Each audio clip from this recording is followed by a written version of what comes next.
You save for retirement so that when you need the money, well, then you have it so that you can spend it the way that you want to.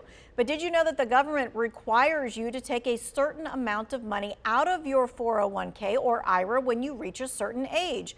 This is the IRS page on required minimum distributions, or what's called RMDs. It says you cannot keep all the money in your retirement fund in your account indefinitely. You generally have to start taking out withdrawals at a certain age. So today we're joined by Scott Braddock with Scott Braddock Financial to talk about that required minimum distribution, or that RMD. All right, so Scott, let's make sure everyone is really clear. When do folks have to start taking this money out? Right, so this actually changed with the Secure Act law. For the longest time, it was 70 and a half.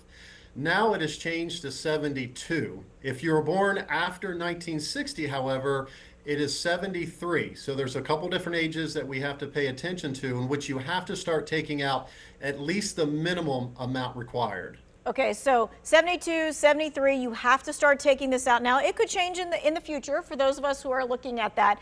But at this point, how much do they have to retire, or have to withdraw every year?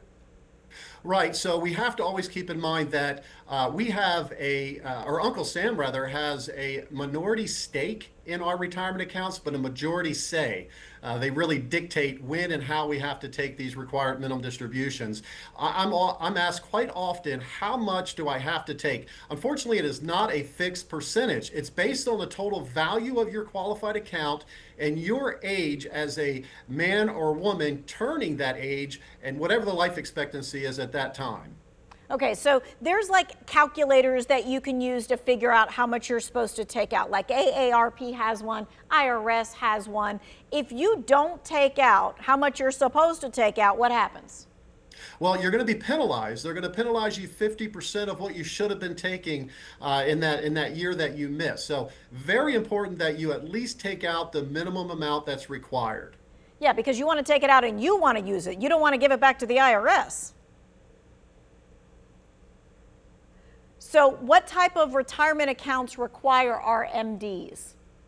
Right, so any tax deferred account is going to require you to take out a minimum amount. So what we're talking about here are 401ks, 403bs, 457, IRA accounts, and any TSP account as well. These are all tax deferred retirement accounts, qualified accounts that we have to take out a required minimum distribution. Really and truly, the only type of retirement account that you don't have to take a required distribution from are Roth IRAs.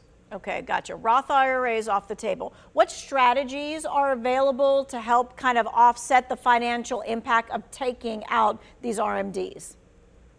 Right, so the downside of taking this money out is usually we're taking this money from a larger bucket of money, paying taxes on that, and then putting it somewhere else where it's probably going to earn interest again, and you're going to be required to pay taxes once more.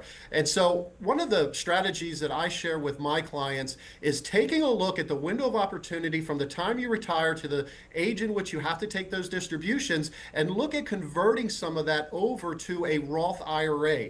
This is an excellent opportunity because ultimately what that will do is lower the amount that you're required to take, keep you in a lower tax bracket, pay less taxes, and then of course the benefit of the Roth is that once the money's in there, it grows tax-free. You could take from it tax-free. You're not required to take out a minimum distribution from the Roth. So that's one really quick strategy that you could at least take a look at and see if it would work in your situation. Okay, and that would work for anyone who's not retired yet, but if you are retired, you can still take money out of your 401k and put it in that Roth IRA?